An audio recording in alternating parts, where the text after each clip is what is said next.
Hi girls and gays. Today is a little bit of a different video. It is not something I was really planning on doing, at least not for a minute. I really wanted to build this channel by doing music reactions, but at the moment, honestly, there isn't really like a ton of albums coming out that I super care about. Full disclosure, I filmed listening to The Weeknd's album the other night and it just like really wasn't for me, and I did not want to sit and basically just be a hater for like an hour. I literally have 3 hours of footage from filming, and majority of the time I was just sitting there like bored. So yeah, that's not really like what I want to be about at all. It just really wasn't for me. I don't want to like spend a bunch of time editing a video where I'm just gonna sit here and like be mad basically. So for that reason, you saw the title of the video. I have a big record collection.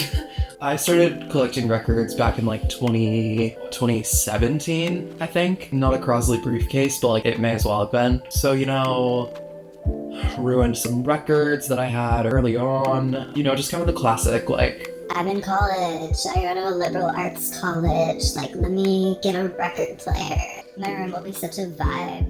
but like then I actually like started to not take it seriously, but like, you know what I mean? I just started to collect a little bit more. I started to care about it more. And now it's like a huge part of my life. Yeah, so I have some new pickups recently, so I wanted to kind of do a little haul and also just talk about some of my favorite records, some of my favorite pressings that I have. Yeah, I don't know. Maybe this will be interesting, maybe it won't be. We'll see. But I want to keep this channel entirely like music related and focused, but I feel like there's just so much more than music reactions, and it's not that I'm going to be doing this kind of video on a regular basis. Like it will be mostly music reactions, but I don't want to box myself into a corner doing that. I want to be able to talk about other music related things, and like vinyl is important to me, so I want to throw this in as well. Also, yeah, this is my room. This is obviously a different angle in my reaction videos. I have a whole poster wall collage over here. I don't anymore, but I used to live in Chicago, and when I was there, I went to just so many concerts. So yeah, a majority of these are from concerts that I've been to over the years. Really between like 2016 and 2019 when I lived there, I was averaging like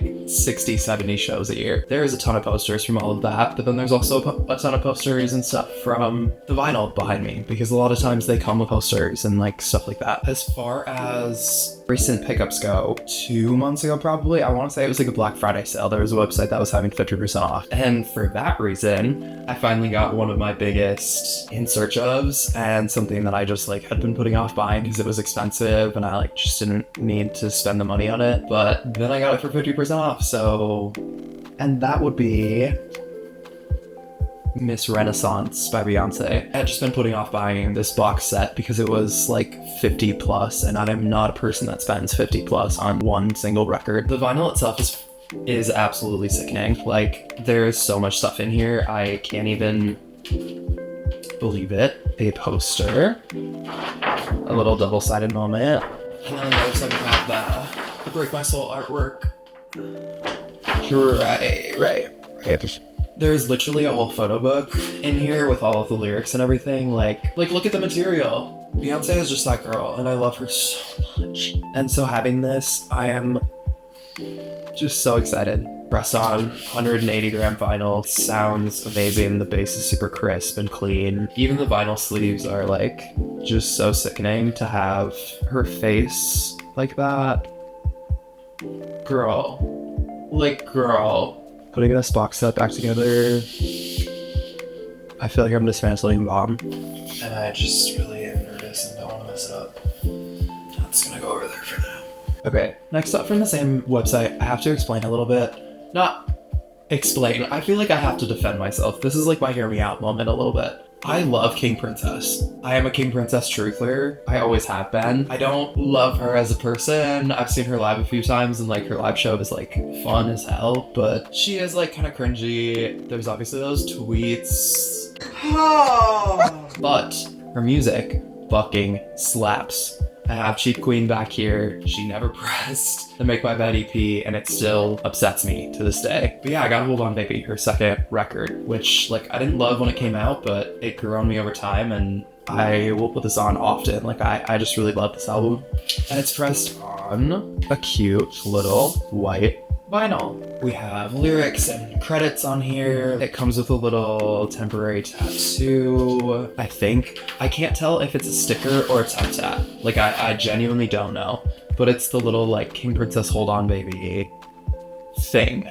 I honestly haven't listened to this yet. I just got it in the mail, like, today. So maybe I'll give an update on how it sounds. And lastly, from the same website, I got Never Had to Leave by Matt Mason, his second record. It's just the black pressing, nothing special, whatever.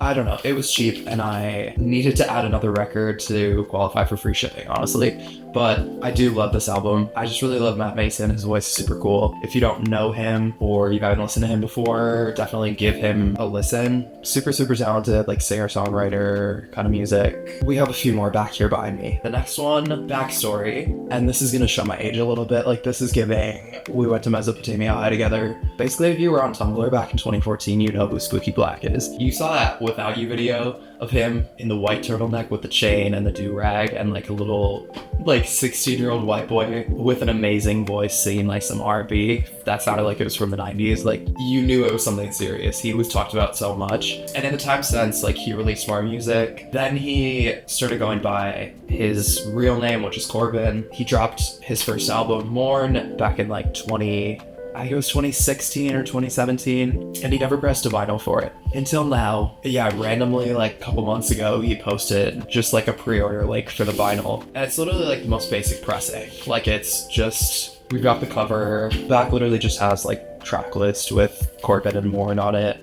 There's no inserts, no anything, and it's just a black vinyl. Nothing crazy. I cannot believe that he finally pressed it. This is one of my favorite albums, genuinely, ever. Next up, oh, this was not in order. I purchased this at the record store. We have Eusexua. Obviously, my first video is the Eusexua reaction. I love this album. I have literally everything else that FKA Twigs has made on my shelf over here, so I just needed to finish my collection. But yeah, the Eusexua vinyl is really sick. Die cut little Eusexua symbol on the fold out lyric booklet with all the credits and everything. There's a giant Eusexua sticker. This fucking massive poster that I really, really wish I had somewhere to put. Like, you're kidding. You're absolutely kidding. Gatefold. The middle part, we also have obviously the other photo on the back with the track list, and then it said it was milky clear. It's kind of just giving like off-white clear to me, but like, I'm not mad. I think the vinyl sounds amazing. The bass is super crisp. Songs like Striptease go insane on vinyl, but then you also have those quieter moments like 24-Hour Dog, that like tone range and like amount of depth in the vinyl, like you really can hear it. Super, super, super happy to have this. I think vinyl has gotten so fucking expensive over time. I used to be able to pull up to a record store and buy a single LP like this for like $20 to $25, and now every single record that comes out is like 30 plus. And I understand that it's kind of inflation, and also like COVID really did a number on pressing plants, and they got really backed up for a long time. And then they also, in the time sets, have just kind of been playing catch up, and it also has been hard for them. So like, I get it. But at the same time, it sucks that I can't just go and spend $20 to $25 on a record anymore. This was like 30. So this was like kind of on the lower end as far as like single LP pressings go. Next up, I have Miss Maud Latour. If you don't know who Maud Latour is, I really, really, really urge you to get into her. Think like Lord plus Tuvlo plus like Muna a little bit. I love like some gay alt pop. Genuinely, like the reason that I found Maud Latour was because before Solar Power by Lord came out, people were posting snippets of music and being like, new Lord leak, and one of them was a Maud Latour song, and I listened to it and was like, who is this? Because I know it's not Lord, but like, it sounded so much like her, I like almost believed that it was for a minute. And Lord being my favorite artist, like I got into Maud Latour. She's dropped 4 EPs, I want to say, and now this is finally her debut album. It's called Sugar Water, 12 tracks. It's like a pretty quick listen. I think it's like 35 minutes, but I definitely like recommend it. As far as the vinyl goes, we have insert with lyrics, some photos on the back, the sleeve with a little red and blue, and then it's pressed on this swirl blue vinyl that looks so sick. And it honestly sounds amazing. I love a color pressing, but sometimes you lose some of that quality just because the color vinyl isn't as high quality. They have to do more processing to the vinyl to get it a certain color, which sucks because the colored pressings can be so sick. But this one sounds really good. A lot of dynamic range. There's a lot of bass on this album and it sounds really crisp and clean. Her vocals pop a lot. Yeah, Sugar Water by Montessor. Check her out. She's on the come up for Renfro. If you're watching this video like soon, she's going on tour, so check out tour dates if you listen to her, support her. Really support up and coming queer artists.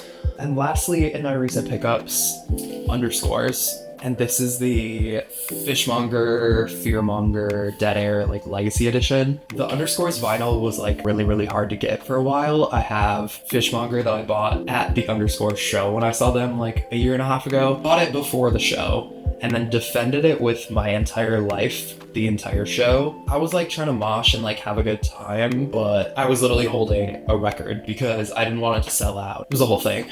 So I had Fishmonger, but this has everything. The track list on this is literally like Fishmonger and Fearmonger into all of the remixes. There's like some bonus tracks. This is the complete collection from that era. So it's really sick that they pressed it at all. Comes with a poster, Fish of Newmonger, with the track list as different fishes on there. The AB vinyl on some clear turquoisey kind of color, kind of like a coral blue. Gatefold. The artwork on all of this is amazing. The back cover, getting into the rest of it, we have the complete lyric booklet. So this includes lyrics for everything, including the bonus tracks. And then the C and D side vinyl is pressed onto this royal blue vinyl. Sickening. Something that I am so happy and so grateful that I own. I'm like low-key broke right now, but I saw this go up and threw that on my credit card because I needed it. Underscore is another kind of underground adjacent like up and coming artist. She is on tour with Porter Robinson right now. Definitely having like a little bit more mainstream support. Sorry, I need some coffee. Those are all of my recent pickups, but I want to talk about some of my favorite pressings. And this is not to be like, wow, look at all my cool shit. Like, I'm so cool. I don't know. Like, I'm really lucky to have experienced as many things as I have as far as going to like certain shows. When I lived in Chicago, as I mentioned before, there's like a ton of shows that I went to where I like was able to meet the artists and like have them sign the vinyl, or like I lived close to record stores, so it was really easy for me to like pop up on release day and like grab an exclusive release not other people would be able to get. I also was like doing well money wise. Like vinyl is not a cheap thing to get into by any means. I mean, my setup is like relatively cheap, but it sounds great. So I'm very lucky to have as many records behind here. I've spent like countless thousands of dollars. I would probably be much better off financially if I hadn't gotten into vinyl, but I love it and I don't want to like stop collecting them. It's a forever thing. Like it's a timeless thing. I want to be able to have these if I ever have kids and be like, this is what I was listening to back in the day kind of thing. So I need to move this before I spill it because I will add it to my, can't say that on YouTube. Okay, another recent-ish pickup I got that obviously I'm like so unbelievably gagged over is the Brat remix album. So this is a store pressing when she put it up. So it literally has the remix album and the main album with the bonus tracks. Comes on this clear vinyl. Lyric booklets, the whole shit. She literally just won a Grammy for this recording package, not for this specifically, but for Brat as a whole. The marketing is amazing, the album is amazing. It was my album of the year last year. Like, I literally already had a copy of Brat, but like, she put this up and I needed it. Okay, and this is my favorite album of all time, Melodrama by Lorde. I got the deluxe blue pressing that resells for just so much money now. This is probably the greatest thing that I own, if we're being real. I have listened to this so many times. It's actually sick and twisted. The vinyl is beautiful. The album is fucking amazing. Like, If you have never listened to Melodrama, I need you to listen to it immediately, and that's not a request, that is in order. What else do we have? Bleacher's MTV Unplugged with the version of Don't Take the Money with Lorde. Genuinely is like the reason why I bought this. But listening to the rest of it, like Jack Antonoff is so cool. All of his live versions sound so different from the studio versions. Like he really does his own thing in a live version and it shows. Really, really cool to have this. Claro Immunity, my 2019 album of the year. It is the best album that she's made. I'm sorry if you are a slang or a charm truther, but I am an immunity truther. And this vinyl is so unbelievably sickening. It has the like textured print of the track list in the font. It has all of the lyrics, the little like bathroom sink back cover. And also this is the first pressing printed on bone white vinyl.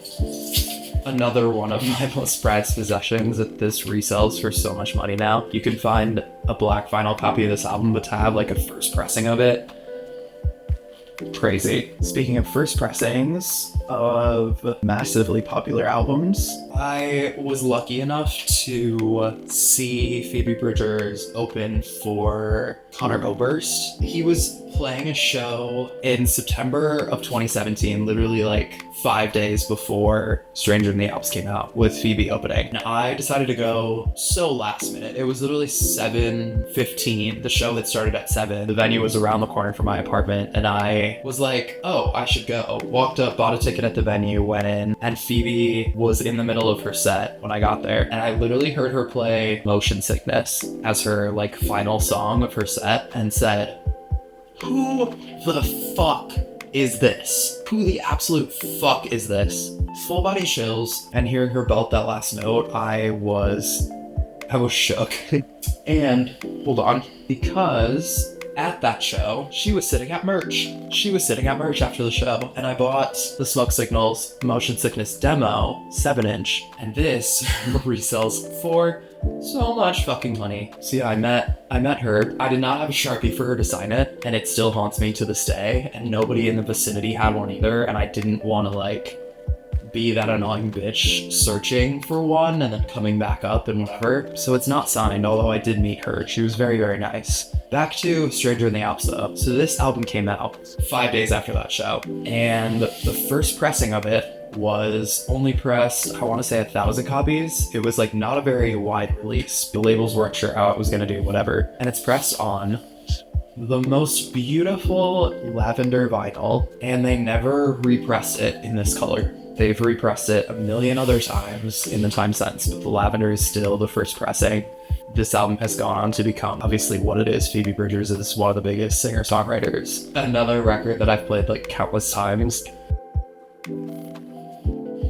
One more first pressing that is so sickening would be 1,000 Gex by 100 Gex. Again, they pressed 1,000 of these. This is the first edition on clean vinyl. This album like kind of shook the entire internet culture. If you were on Twitter in 2019, you probably saw so much shit about this. Same with Tumblr or anything else. Dylan Brady and Laura Les like really took the world by storm with this record, and it's literally like foil numbered. I have number 81 out of 1,000 copies of this. I have so many things that I feel like I shouldn't have. Like it feels insane to me that I own so many of these first pressings and stuff. More like insane things that I own. I have both Blanc and Endless official pressings by Frank. The Endless vinyl is so sickening, and to have like something that's never been on streaming, never seen like an official release outside of physical media, to own it and be able to have like the official track list and the runtime of tracks and everything is insane. Like it feels crazy to me that I have that. And then Blonde, which this was more recent. This is not the original Black Friday pressing, but in the time since he's done some represses and I was able to get a copy finally, so I'm like not at all mad. Ghoster with, I think that's Jeremy Strong from Succession. I don't know. Frank Ocean just does whatever the fuck he wants. These are both among the most expensive vinyl that I have. Talking about most expensive records, this is it. This is the one. This is the one that is the most expensive record that I have. It was a birthday present to myself last year in March when it came out because I needed it. It's the Noah Kahan Sticks Season Will All Be Here Forever version. So it has 3 records. It's a trifold, like posters. We have lyrics printed on the inserts, and it's like translucent black. I don't know, I think it's called like black ice vinyl. When it's sitting on the slip mat, it just looks black, but whatever. Stick Season took me entirely by surprise. The first time I listened to it, I didn't really get it. There was only like a few tracks that I really, really liked. And in re-listening to it, and he released the deluxe and everything, obviously Stick Season has gone on to be such a massive cultural thing, such a massive record, but he finally released this like full version on vinyl, and it was hard to get, but I got it. I'm trying to think here. As far as signed vinyl goes, this would be one of my most prized. This is Matt Mason. I talked about his newer record. This is his second EP. He played a tiny little show in Chicago. He was also sick. So he only ended up playing, I think, 4 songs out of what was supposed to be like a 10 to 12 song set, and then was over at merch after, and I was lucky enough to meet him. He had copies of this for sale. I got him to sign it. It's a little 10-inch. They don't do as many 10 inches anymore, and it used to be like such a thing to have 10 inches for like an EP or something. Just really cool. I love this EP, having that memory of meeting him and that show. Like, there was probably 50 people at that show. I was really trying to show like a range of genres here as well. This is my music taste. This is like kind of what we'll be getting into on the channel in future videos, and like things that I look out for. Tinashe being one of those. Love her so much. This Songs For You vinyl it's kind of a basic pressing, like outside of the fact that it's on a white vinyl, it just has like the paper inserts. And if any of you bitches come for me about the paper vinyl sleeves that I leave them in, I'm sorry. Okay, genuinely, I'm sorry. Just, I don't want to hear it, okay? I know. I've needed to buy the PVC sleeves to put in records and, like, keep the vinyl separate from the jacket and all the shit. Like, I get it, okay? I get it. It is something that I've been meaning to do for literally years, and I just never have. But yeah, Songs For You by Tinashe, definitely my favorite project by her. So happy she did physical media for this. This was her first, like, independent release, and vinyl is super expensive, so it was cool that she was able to get this pressed and, like, spend the money on it. Some other genres and things that I really love. This is Skin by Flume. Flume is obviously really well known and like super influential in the electronic music world. Skin was kind of what did it for him, and this would be the mint green swirl vinyl. He did so many pressings of this, and this was like the one that was my favorite, and I was lucky enough to get a copy. Beautiful album cover, the inserts are really cool. One of my most like gorgeous pressings, and another one that is a first pressing that I'm like really happy to have had. The Japanese House's first album, Good at Falling. Sleeves are beautiful, they're like multicolored, and then it's pressed on like translucent violet vinyl that is just so beautiful. And the entire like package for the vinyl, the cover and everything, like it just looks so stunning on here. Just a really beautiful record. The gatefold with her laying down in the mountains. This is like probably one of the best sounding records that I have. This is more of a recent pickup as well, because he finally pressed it for the 10th anniversary, but Days Before Rodeo by Travis Scott. Literally could not stop myself from buying it. I'm not as big of a hip-hop fan as I used to be, but end of high school, early college, I was listening to so much rap music, and Days Before Rodeo hit my ears like a fucking atomic bomb. Finding Travis Scott and hearing something like Sloppy Toppy and Drugs You Should Try It, Quintana Part 2, Uptown, Don't Play. Travis Scott is a pioneer, and you can say what you want about him now. Like, I don't love everything he puts out now. Utopia was fine, whatever. But Days Before Rodeo still remains like one of the best mixtapes ever released. Like, I had a bootleg copy of Days Before Rodeo, and then he released the official version, so I had to pick it up. I could honestly sit here and talk about vinyl for many hours and go through way more of my collection, but that's kind of the gist of what I wanted to do for now. If this is interesting and you guys like this, let me know, and I'll do more of these in the future. Some little vinyl haul updates whenever I have like a few new records, or if you want to just hear me talk about the discography of one of my favorite artists, go through talking about their vinyl. I have whole discographies from like a number of artists. Like, I don't know, there's so much music that I listen to and so many artists that I really care about. I feel like buying a record is like important to support an artist as well. It's really hard for an artist to make money off of streaming, so also like buying physical media from them or buying like physical items from them or seeing them live is so important. And it also is just like a great experience. Getting sidetracked a little bit. I think if there's anything else that I want to talk about, but I don't know. I really don't have anything I don't think. Thank you guys for being here with me. Obviously, different setup than the music reactions. This is kind of like the rest of my room. If there's anything that you guys are interested in, let me know down in the comments. I didn't really mention it in the last video, but down in the description, there's a link to my Apple Music because I'm an Apple Music girly. Fuck Spotify. Yeah, so if you want to see what I'm listening to on a daily basis, check out some of my playlists. Feel free. I'm also a dancer, so that's honestly like mostly what I post on Instagram is going to be dance videos or like just daily life stuff. So if you're interested in that at all, give me a follow. I'll leave that down below. Please subscribe to the channel. This is not going to be my typical video, so if this is what you're looking for, maybe don't subscribe. I really wanted to grow this channel off of music reactions, but I think there's so much more that I'm interested in and can talk about that's music related that I feel like people will care about, or even if they don't, like it might just be a video that flops and that's fine. I am like such a professional yapper, but when the camera is set up and I'm looking at it, I'm like, what do I actually want to talk about? So I don't know, see what happens in the future, but it's kind of all I have for now. So bye guys.